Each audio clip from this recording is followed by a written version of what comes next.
Salve, salve rapaziada, firmeza total, menino na área mais uma vez.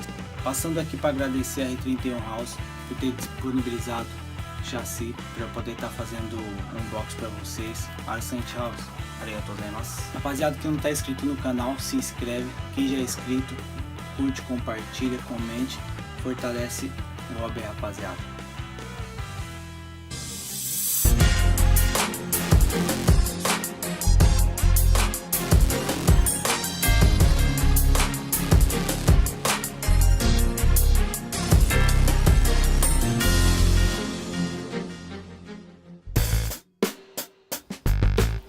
Tá na mão, rapaziada, novo chassi da R31 House GRK Global Standard 2. Dentro dessa caixa chiqueteira que vocês estão vendo aqui, contém dois kits, tanto AWD como RWD. Você me pergunta, Min, tem dois chassis aí dentro? Não, tem um kit AWD mais a conversão RWD.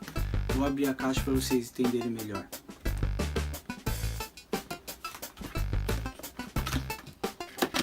De cara aqui a gente já vê o manual e os kits aqui dentro.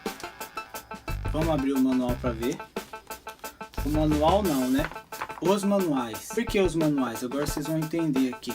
Esse manual aqui é do kit AWD, certo? Então você monta seu carro inteiro com esse manual aqui.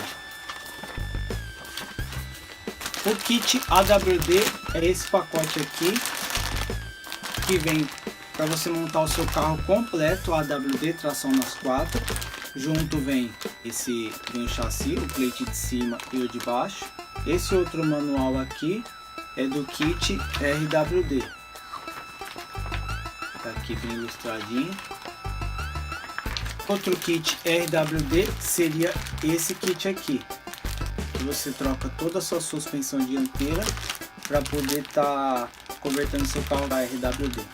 Então, como eu havia dito para vocês, dentro dessa caixa vem esses dois kits, AWD como RWD. Esse chassi aqui, por conter dois kits AWD e a conversão RWD, saiu num preço bacana, vai ser acessível para a maioria do pessoal. E o desempenho dele também é um desempenho legal. Para quem não viu o vídeo ainda, dá uma clicada aqui em cima aqui ou na descrição do vídeo para vocês verem dois pilotos da R31 House andando com o chassi montado com o kit RWD. Dá uma olhadinha no desempenho do chassi, depois vocês me falam. E para quem quiser adquirir esse kit aqui, pode entrar em contato comigo em todas as redes sociais, nas redes sociais Low Freaks Team, ou no site da GRK Factory também, é a representante oficial da R31 House no Brasil, vai estar aqui na descrição. E chega de conversa agora, vocês vão dar uma olhadinha no kit mais de perto aí, vou abrir ele e mostrar em detalhes para vocês, firmeza?